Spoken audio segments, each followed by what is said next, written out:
Le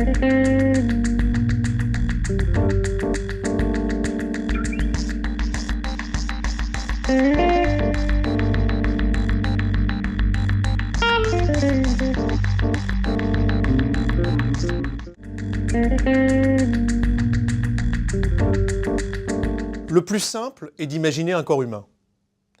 Toute entreprise peut s'apparenter à un corps humain dont les organes seraient les grandes fonctions, depuis la direction générale, la production, la direction des ressources humaines, etc., sans oublier le comité d'entreprise et le CHSCT qui facilitent ou retardent le développement de l'entreprise. Au fond, la qualité sociale, c'est l'équivalent du sang qui irrigue le corps humain. On parle même d'irrigation sociale.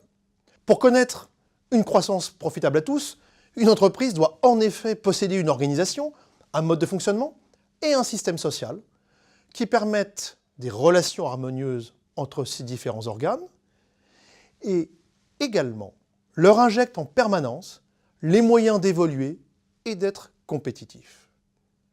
A l'inverse, si l'on imagine une entreprise dont la qualité sociale, le système sanguin si vous préférez, est défectueuse, alors chaque jour cette entreprise est un peu plus en difficulté et son fonctionnement se dégrade. Pourquoi ? Ce que l'on appelle ces irritants, c'est-à-dire les tensions internes, tout ce qui énerve les salariés au quotidien sans que les managers s'en rendent réellement compte, tout cela le détourne de sa vocation première, qui est de produire des biens ou des services de qualité à des prix compétitifs, en s'appuyant sur les hommes et les femmes qui sont sa richesse première. Et si les hommes et les femmes se démotivent, voire deviennent hostiles au projet en cours, alors la situation financière se dégrade parce que les coûts, les charges augmentent, la productivité diminue, et ce que l'on en déduit, c'est que le social mal vécu et mal organisé peut se révéler fatal à l'économique.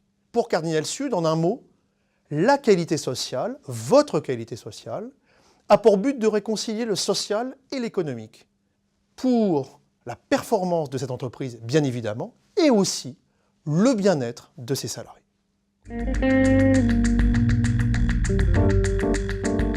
Toute entreprise est confrontée quotidiennement au changement. D'abord, des changements productifs, évolution des produits et services, évolution des techniques de production, prise en compte de nouvelles contraintes économiques et sociales, plans sociaux en cas de perte de compétitivité. Ensuite, des changements structurels, ouverture ou fermeture de sites ou de chaînes de fabrication, déménagement ou agrandissement, fusion ou acquisition. Face à ces mutations, la qualité sociale constitue l'élément moteur qui va faciliter la cohésion de l'entreprise, permettre son adaptation au changement et garantir la réussite de sa transformation. Pour les managers, qui sont les premiers acteurs d'un bon climat social, la qualité sociale qu'ils sous-estiment trop souvent est pourtant le levier prioritaire sur lequel s'appuyer pour remporter les défis auxquels ils sont confrontés. Le premier capital d'une entreprise, son premier atout, ce sont d'abord ses salariés et les managers qui les animent et les motivent. L'adhésion de tous au projet d'entreprise, plus une application quotidienne bien vécue, sont les meilleurs garants de sa pérennité et de sa compétitivité. Se comporter en manager avisé, c'est s'assurer en permanence que la qualité sociale est suivie et conforme, et pouvoir compter en retour sur les hommes et les femmes de son équipe pour bénéficier des ressources sociales nécessaires.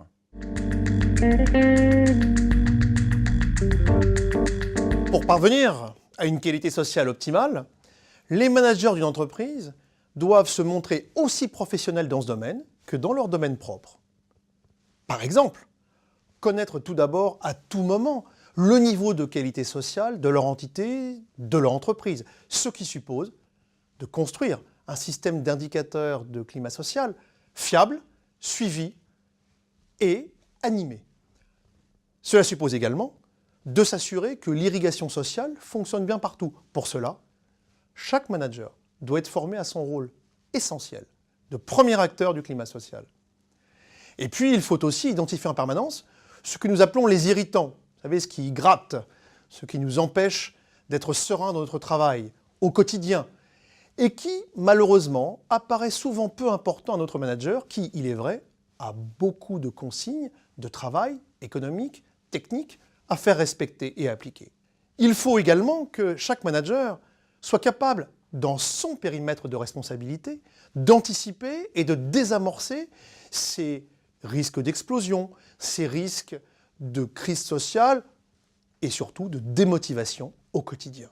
Et puis, il lui appartient de porter une vision, de préparer les inévitables évolutions de l'entreprise qui arriveront, quoi qu'on en pense, quoi qu'on fasse. Et pour cela, pour réussir à porter, à incarner ces changements, il lui faut motiver en permanence les salariés et bénéficier de leur adhésion en retour. C'est un travail de tous les jours. Ce que l'on oublie également, et qui est pourtant essentiel, c'est de former les dirigeants à la gestion du changement et à l'instauration d'une qualité sociale pérenne, car c'est un levier moteur de tout changement et cela bénéficie à la fois à l'entreprise et aux salariés pour mettre en œuvre et réussir les changements nécessaires annoncés. En un mot, la qualité sociale, ça se gagne tous les jours, ça se travaille aussi tous les jours et on peut en mesurer les bénéfices tous les jours. Pour les entreprises, notamment pour les sociétés étrangères implantées en France qui sont trop souvent désorientées par notre casse-tête social, Cardinal Sud, c'est premièrement une boussole qui indique aux dirigeants les bonnes orientations à prendre pour bénéficier d'un fonctionnement social efficient et d'une réussite économique. Deuxièmement, une boîte à outils personnalisée qui fait de la qualité sociale l'accélérateur majeur du changement et qui contribue à sa réussite. Depuis 1996, Cardinal Sud s'est imposé, année après année, auprès des dirigeants, des DRH d'entreprises comme une référence reconnue dans le domaine de la gestion sociale des hommes et des relations humaines, y compris lors de gestion de crise. Cardinal Sud privilégie les hommes sur le process et le sur-mesure sur les solutions standards peu efficaces. Cardinal Sud développe une approche transversale originale qui s'articule autour de 4 expertises. L'évaluation de la qualité sociale et l'identification des irritants. L'accompagnement des dirigeants dans la conduite du changement. La formation des encadrants, premier acteur du changement à l'instauration d'une qualité sociale optimale pilotée au quotidien. Et enfin, la mise à disposition d'outils et de services informatiques pour bien gérer la qualité sociale. En un mot, Cardinal Sud vous aide à choisir la meilleure direction pour atteindre vos objectifs, mais surtout, accélérer votre changement qui constitue une source d'économie très importante.